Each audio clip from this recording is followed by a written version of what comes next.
stay. All right, I'm trying to find a good place to record. So, Corleone called me this morning, very last minute trip, and he wanted to go shoot some red snapper.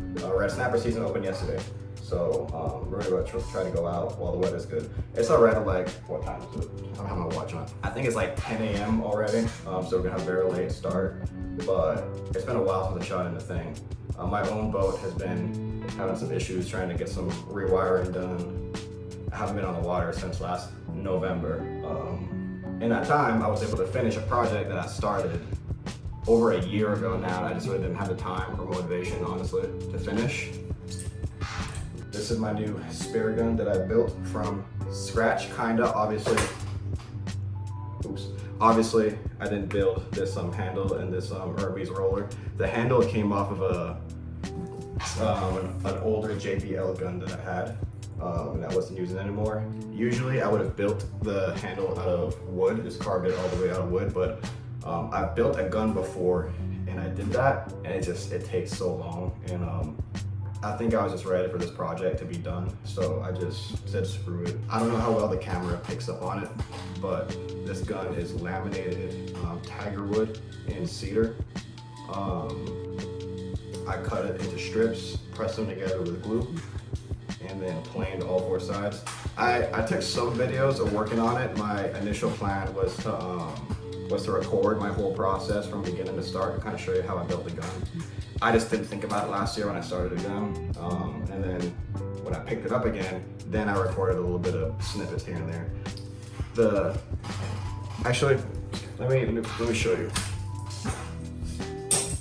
So inside of the track, it's not the best job in the world, but it's epoxy resin with some blue pigment mixed in it.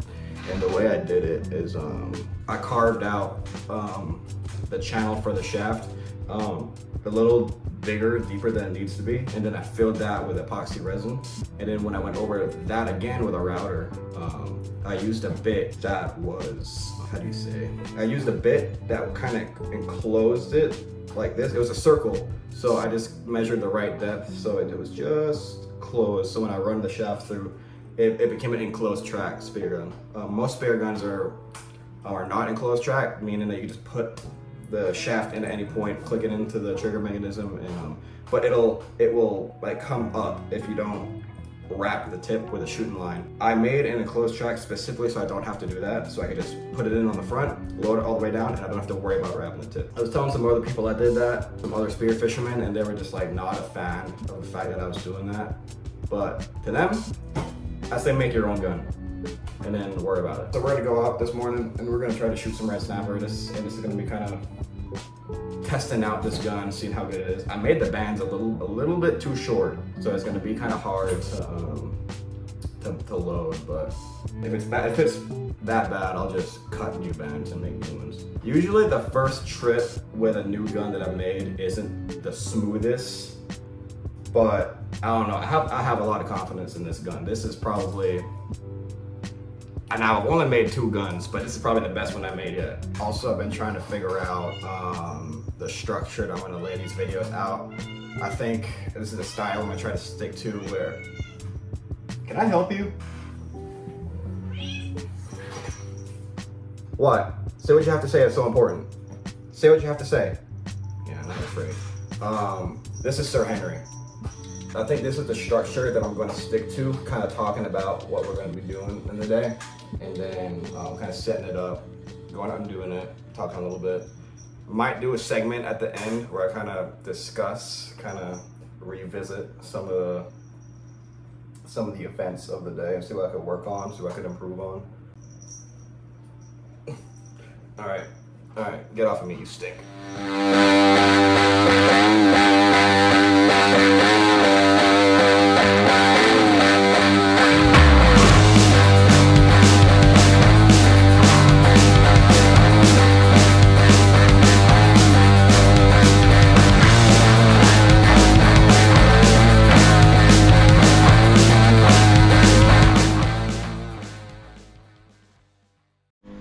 Dude, it's 3 o'clock. We just spent the last, what, 3 hours trying to find a spot? Man, these out-of-towners. The Gulf is full of out-of-towners, man. And we had a hard time trying to find a spot, but we finally got on the twin tugs. It's about 95 feet to the bottom. Most basic spot. Most basic spot, one of the most basic, well-known public numbers you can go to. But we're lighting up with fish on the fish finder, so we're gonna see what's gonna happen.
Alright, well that didn't go how we wanted it to go. We got down there, it's about 95 feet to the bottom. We probably got down to about, what, 80 feet?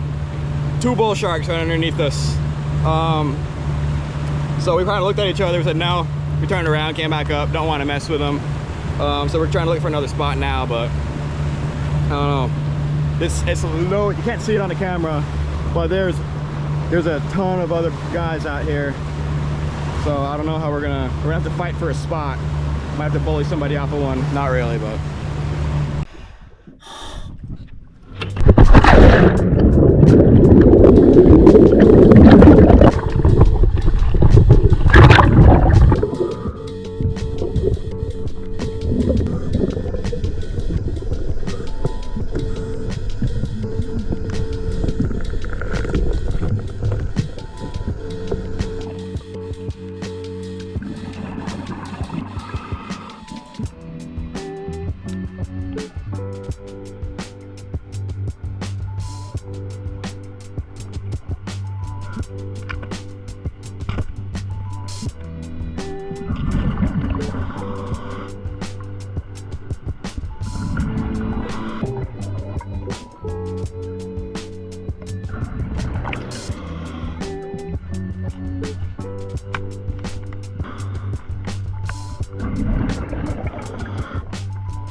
Alright, well, we got our limit for the day.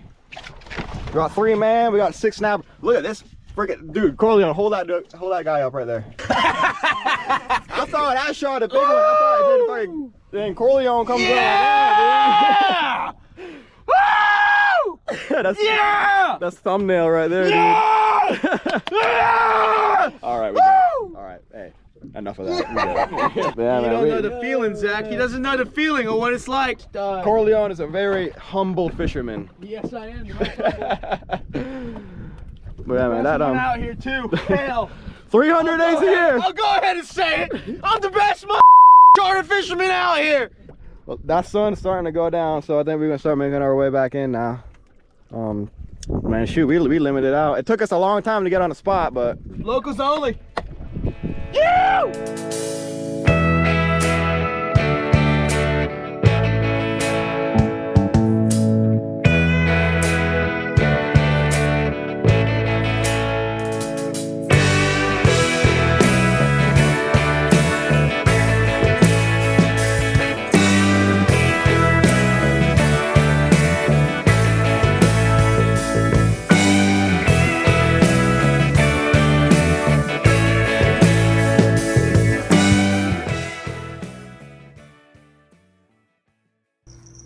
Alright, it's been like 2 days since we got out of the water and I shot all that footage. I just came home, went straight to sleep after that. I was so tired. We had a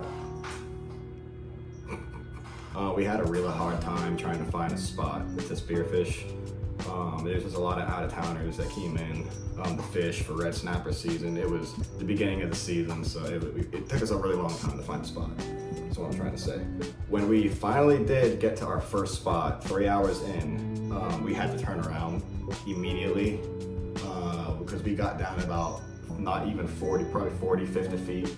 We were in a 90-foot spot and there were 3 sharks just immediately. We saw the first one, kind of, okay, whatever, it's just a shark. Saw the other 2, kind of looked at each other and went, nah, wrap it up. We didn't even want to mess with them. These sharks, most of the time, they won't mess with you. But if you're out there and you're shooting fish and you have fish on your person, you're asking for a bad time. So we just turned around and started looking for another spot. And funny enough, I was the one that had the stringer. Corleone was like, nah, man, you hold the stringer. And so I got stuck with stringer duty to keep all the fish on us as there were sharks swimming around us. So we finally made it to the second spot. We went down and we ended up staying there spearfishing. There was a good sized shark that kind of hung around us the entire time. So, you know, it wasn't a big deal. He wasn't being aggressive. He was just sort of minding his own business. So we just continued. We'll edit this part out too. Dude, chill out, man. I have to be holding him. If not, he's just gonna meow in the background. I did run into the issue that I prepared so much to go out and film this episode. I charged my drone up. I charged my GoPro. I got everything ready. I was waiting on Corleone to say he's heading to the marina. Finally got out there. Finally got to the point we were gonna dive. Left my GoPro casing at home. So that's just how it goes. And I was kind of freaking out. Kind of, you know, thinking that the whole day was a waste as of for filming this episode at least. Corleone had brought his GoPro with his GoPro case, so he was generous enough to let me use his, so that kind of saved the day for it. It was probably about 30, 40 foot of viz. It was really dark. You know, these were some deeper dives offshore. We were about roughly 90, 95 feet to the bottom, so you know it's going to be dark once you get that far down. But there was a lot of red snapper. But yeah, I think that's it for this episode. So I don't know when the next time I'm going to go out again, hopefully soon. I have to resize those spear gun bands. Those ended up being way too small and I had a really hard time loading them. So I got some on the way, so once I get that spear gun resized, that'll probably be the next time I'll look forward to actually going out and shooting something again. So, all right, say bye, Sir Henry. Say bye. No. All right, see ya.